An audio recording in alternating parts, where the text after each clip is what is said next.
আমাকে প্রথমে নিয়ে বসিয়ে বলে, তুই সেনাবাহিনী সম্পর্কে কি বলছিলি, কথাটা আবার বল। আমি বলি, স্যার ওইটা আমার মিস্টেক ছিল, আমি রাগে খুবই মানে নিজেকে নিয়ন্ত্রণ করতে পারিনি, কথাটা বলে ফেলেছি এবং মিডিয়া সেটা কাটসাট করেছে।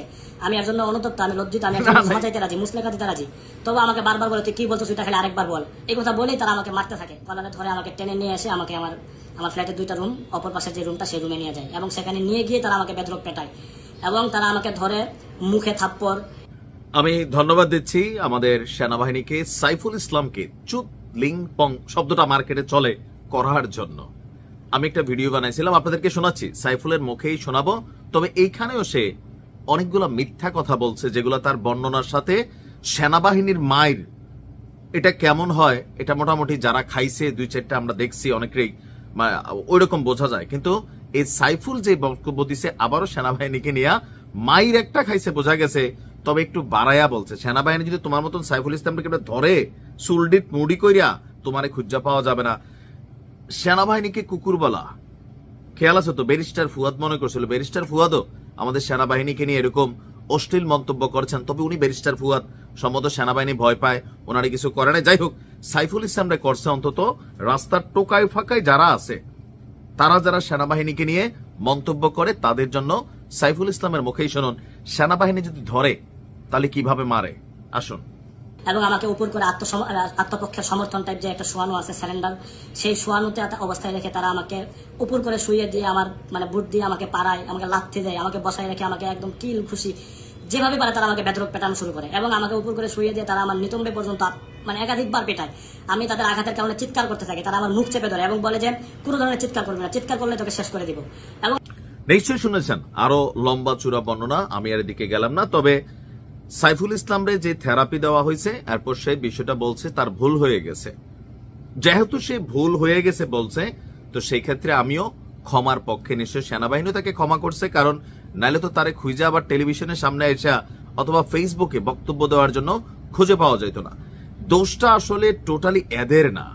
আপনি দেখেন যে গেল 15 মাসে আমাদের পুলিশ, আমাদের সেনাবাহিনী, তাদেরকে নিয়ে আগে পুলিশ অন্যায় করছে কইছে, তাও মনেরে বুঝাইতাম। এখন তো বহুত জায়গায় দেখি পুলিশ সোজা লাইনে চলে, ধৈর্যের পরিচয় দিচ্ছে। মহিলারা পর্যন্ত পুলিশের যে ইউনিফর্ম থাকে ঝুল্লা থাকার চেষ্টা করে।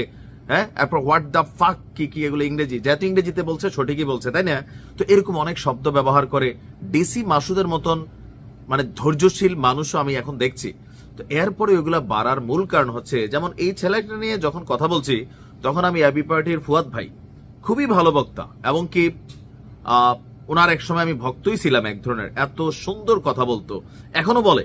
তবে মাঝখানে ওনার কি জানি হয়েছে, হঠাৎ কইরা সেনাবাহিনী এবং সেনা প্রধানের বিরুদ্ধে তিনি সম্ভবত এই কুকুরের বক্তব্য, ক্যান্টনমেন্ট উড়াই দিবে এরকম বক্তব্য ছিল। জানি না ভিডিওটা অরিজিনাল নাকি এআই দিয়ে ক্রিয়েটেড। যদি অরিজিনাল হয় ফুয়াদ ভাই জানেন যে কথাগুলো আপনি কি বলছেন।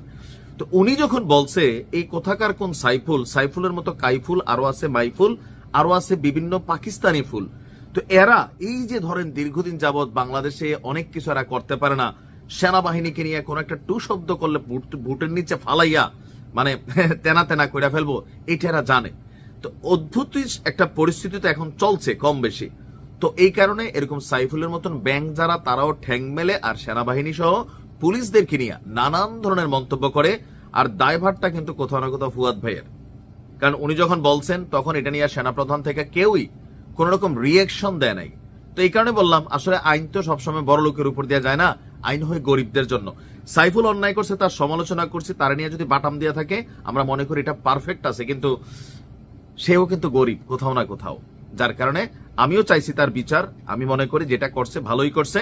তবে যারা এরকম বড় বড় হুকুমের আসামি বা হুকুমদাতা, বা যারা রাষ্ট্রের এত গুরুত্বপূর্ণ জায়গায় থেকে সেনাবাহিনী সম্পর্কে এমন মন্তব্য করেন, ওনাদেরকেও মিনিমাম এক কাপ চা খাওয়ানো সেনাবাহিনীর দরকার। দেখেন না, চলে তো কথা, সেনাপ্রধান নিয়ে একটা ইনস্টিটিউশন, এটা একটা সার্বভৌমত্বের ইস্যু। বহিরাগত মানুষরা দেখে যে দেশের জনগণের ভিতরে একটা অংশ সেনাবাহিনীর বিপরীতে আছে। পৃথিবীর বিভিন্ন দেশের চররা এই দেশে বসবাস করে, এরা বুঝে কারে দিয়া কি করানো যাবে, এরা বুঝে কাদেরকে দিয়া আমাদের সেনাবাহিনীকে দুর্বল করানো যাবে, একটা আতঙ্কবাদী হামলা চালানো যাবে, জঙ্গি অ্যাক্টিভিটিস করানো যাবে। কারণ এই দেশের ভিতরে তো পৃথিবীর বিভিন্ন দেশের গুপ্তচররা বসবাস করে, যারা বাংলাদেশকে অস্থিতিশীল করতে চায়। সো আমি মনে করি ব্যারিস্টার ফুয়াদ যিনি এই কথা বলছিলেন, ওনারও একটু সরিটরি বলা দরকার, অথবা ওনার যারা এরকম অনুসারী জন্মাই গেছে সাইফুলের মতন, তাদের বোধগম্য হওয়া দরকার যে এই কথাগুলা কতটুকু ক্ষতিকর। ভালো থাকুন, আসসালামু আলাইকুম।